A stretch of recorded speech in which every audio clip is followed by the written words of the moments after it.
Hello विद्यार्थियों, मैं आपकी टीचर योगी स्नेहलता। आप सभी 10th क्लास पास करके 11th में अभी आए हैं। नए सब्जेक्ट हैं यहाँ पे अकाउंट, स्टैट, बीए, ये तीनों ही सब्जेक्ट आपके लिए नए होंगे। तो इजी है, टफ नहीं है, क्योंकि आप अकाउंट पहले भी पढ़ चुके हैं। पढ़ नहीं चुके बट सब जगह देखते आ रहे हैं, क्योंकि अकाउंट में सिर्फ पैसे का लेन देन कैसे करना है, क्या हो रहा है, किस तरीके से करना है, वो सब हम पहले से देखते आ रहे हैं। अब उसे किस तरीके से प्रेजेंट किया जाता है, क्योंकि हम पैसे का लेन देन सिर्फ व्यवहारिक तौर पे देखते आ रहे हैं। अब व्यावसायिक तौर पे कैसे होता है वो अकाउंटिंग में हम 11th में फंडामेंटली हम पढ़ेंगे। स्टैटिस्टिक, सांख्यिकी शब्द भारी है, तो वो हम 10th में पढ़ चुके हैं, थोड़ा बेसिक पढ़ चुके हैं। अब उसी को ही हम आगे पढ़ेंगे। अकाउंट आपके लिए पूरी तरीके से नया होगा, लेकिन स्टैटिस्टिक आपके लिए नया नहीं होगा, क्योंकि आप उसमें बहुत सारे चैप्टर हैं जो आप पहले से पढ़ के आ चुके हैं। और बीए बिजनेस मैनेजमेंट का है, वाणिज्य व्यवस्था और संचालन। जो हम पैसे का व्यावसायिक तौर पे करेंगे उसको मैनेजमेंट तौर पे कैसे, यानी कि उसे सैद्धांतिक तौर पे हम कैसे करेंगे, वो भी हम पढ़ेंगे। तो मैं आपको अकाउंट और स्टैट पढ़ाऊंगी, और इजी है, अच्छे से हम पूरे साल पढ़ेंगे। Thank you. मैंने अभी जैसे आप सभी को बोला अकाउंट क्या है, कैसा है, तब हम विषय पढ़ते हैं। नामा के मूल तत्व विषय का नाम है, उसे इंग्लिश में हम अकाउंट बोलते हैं। और चैप्टर फर्स्ट है हिसाबी पद्धति और उसके परिभाषित शब्द। मैं आपकी टीचर योगी स्नेहलता। प्रस्तावना। ब्रह्मांड में मनुष्य अलग अलग और विशेष अस्तित्व रखता है। मनुष्य बुद्धिशाली प्राणी है। मनुष्य की जीवन शैली अलग प्रकार की है। उसकी जीवन शैली सामाजिक, धार्मिक, आर्थिक जैसे आवश्यकताओं से संबंध रखती है। प्रत्येक व्यक्ति अपनी कौशल को दूसरों को लाभ देता है और अपनी मर्यादाओं के कारण दूसरों कौशल के लाभ लेता भी है। इस प्रकार से मनुष्य अपनी आवश्यकताएं पूर्ण करता है। जब वे द्रव्य के रूप में माध्यम नहीं था या अस्तित्व नहीं था, तब बदला पद्धति या विनिमय पद्धति का उपयोग प्रवर्तमान था। इस पद्धति में वस्तु के बदले वस्तु, जो हम कहते थे, या उत्पाद के बदले में उत्पाद, या उत्पाद के बदले में सेवा का लेन देन किया जाता था।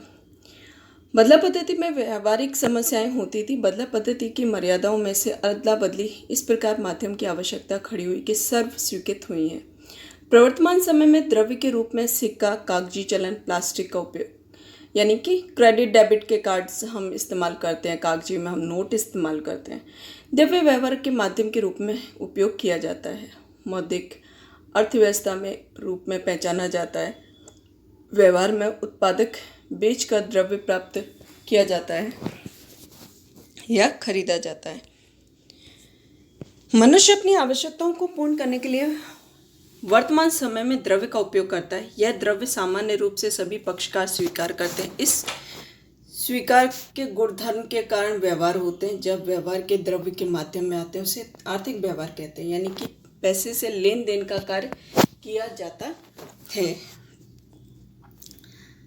द्रव्य के माध्यम में गैर हाजिर व्यवहार होते हैं, वे बदला पद्धति के आधारित थे।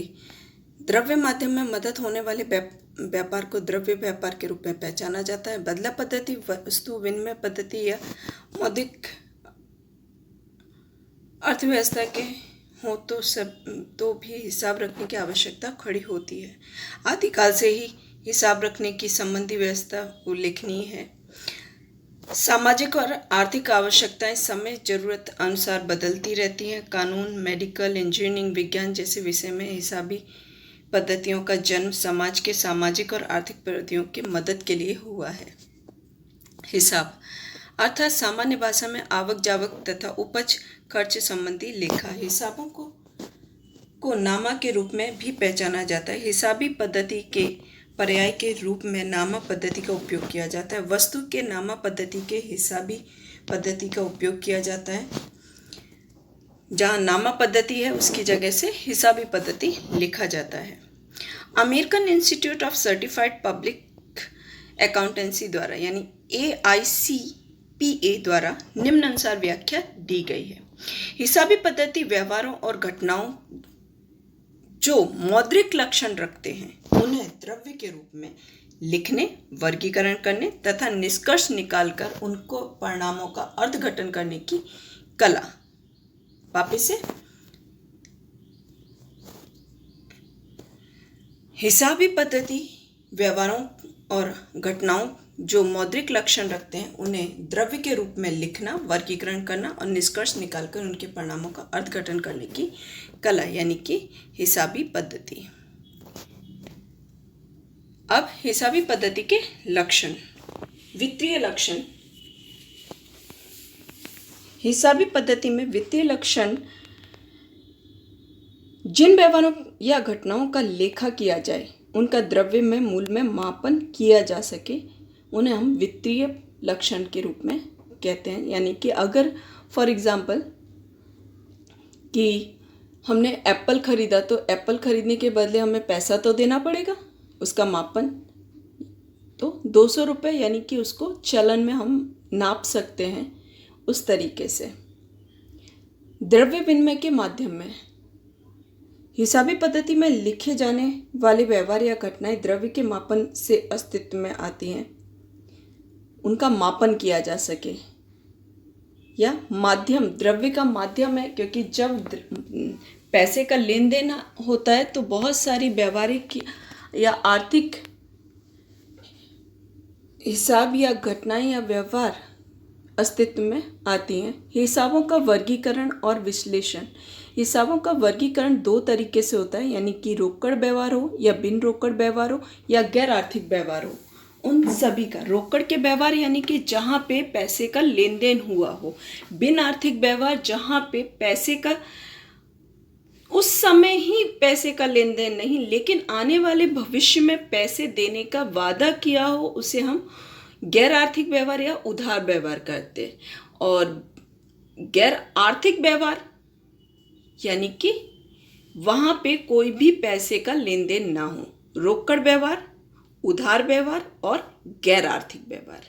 रोकड़ व्यवहार में जहाँ पे हम पैसे का लेन देन तुरंत करते हैं, तुरंत पैसे देके सब वस्तु या सामान खरीदते हैं। बिन रोकड़ व्यवहार के अंदर हम भविष्य में पैसे देने का प्रॉमिस करते हैं। और गैर आर्थिक व्यवहार में हम मानव संबंधों के अनुसार या उनके अधीन रह के हम कार्य कर रहे हैं या सेवा कर रहे हैं या व्यवहार कर रहे हैं। उनका व्यवहारों का अर्थघटन। व्यवहारों का अर्थघटन किया जाता है कि हिसाबी में केवल लिखना नहीं होता है, परंतु उनके नियम के अनुसार तैयार किया दर्शाया जाए आंकड़ों में, कि उन व्यवहारों का उपज खर्च आय व्यय के अनुसार उनका अर्थघटन किया जाता है। जानकारी, परिमाणात्मक जानकारी, यानी कि आंकड़ाकीय जानकारी में उन्हें प्रस्तुत किया जा सके, क्योंकि हम व्यवहारों को अकाउंट को हम सिर्फ थ्योरी में पढ़ नहीं सकते, पर हम जो भी व्यवहार हो रहा है उनको आंकड़ा के प्रस्तुत करके उनका मापन करें, उस किस तरीके से करना है, उनके आंसर यहाँ पे हम देते हैं कि हाँ, परिमाणात्मक जानकारी, आंकड़ा की जानकारी के तौर में हम उन्हें प्रस्तुत करते हैं कि कितना मुनाफा, कितना खर्च, कितना आवक, कितना व्यय हुआ है। वो आर्थिक निर्णय। हिसाबी पद्धति के द्वारा तैयार किए गए हिसाबों के आधार पर अलग अलग पक्ष अपने निर्णय लेते हैं। कंपनी स्वयं अपने विकास संबंधी निर्णय लेती है। सभी आधारित निर्णय लेते हैं, यानी कि सभी निर्णय द्रव्य के या वित्त में होने वाले हैं, उनका निर्णय लेते हैं। हिसाबी पद्धति आर्थिक निर्णय लेने का सहायक होता है, यानी कि कंपनियां वित्त का लेन देन कैसे होगा, कहाँ से होगा, किस तरीके से होगा, उन सभी के बारे में चर्चा करना। ऐतिहासिक जानकारी। हमें पता है कि वर्तमान में हम जो कार्य कर रहे हैं कुछ समय के बाद वो भूतकाल हो जाता है, यानी कि हम पूरे दिन में जो कार्य कर रहे हैं कुछ क्षणों के बाद वो भूतकाल में हो जाता है, इसलिए हमें वो याद रखना मुश्किल पड़ने वाला है, इसलिए उनका लेखन कर दिया जाता है, यानी कि लिख दिया जाता है।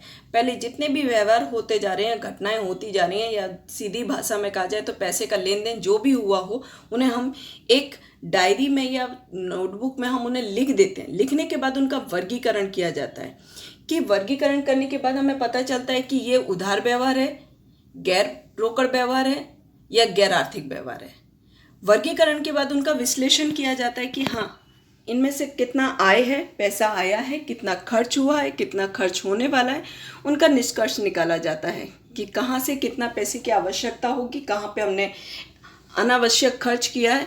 खर्च करने के बाद हम उनका अर्धघटन करते हैं, क्योंकि हमें पता है कि पूरे महीने में या वर्ष में कितना कार्य किया जा सकता है, क्योंकि हर हिसाबी कंपनियां जितनी भी व्यावहारिक होती हैं वो सभी अपना वर्ष प्रारंभ होने से पहले ही अपना हिसाब तैयार कर देती। अंदाजित हिसाब जिसे कहा जाता है, अंदाजित हिसाब या अंदाजित हिसाबी पत्रक, जिसमें उनके मोटे मोटे खर्चों के नंबर लिख दिए जाते हैं, हिसाब लिख दिया जाता है। उसके हिसाब से उनका अर्धघटन किया जाता है कि हाँ, हम जिस लक्ष्य को प्राप्त करना चाह रहे थे वहाँ पे कितना दुरुपयोग हुआ है और कितना हमें मुनाफा हुआ है, उसकी रिपोर्ट प्रस्तुत करना, यानी कि उसका रिपोर्ट तैयार करना, जिससे हमें तुलना करना आसानी रहे कि जो हमने वर्ष के प्रारंभ में तैयार किया था और आज के समय में कितना हम उसके नज़दीक पहुँच चुके हैं या हम कितना करना बाकी रह गया है। इस तरीके से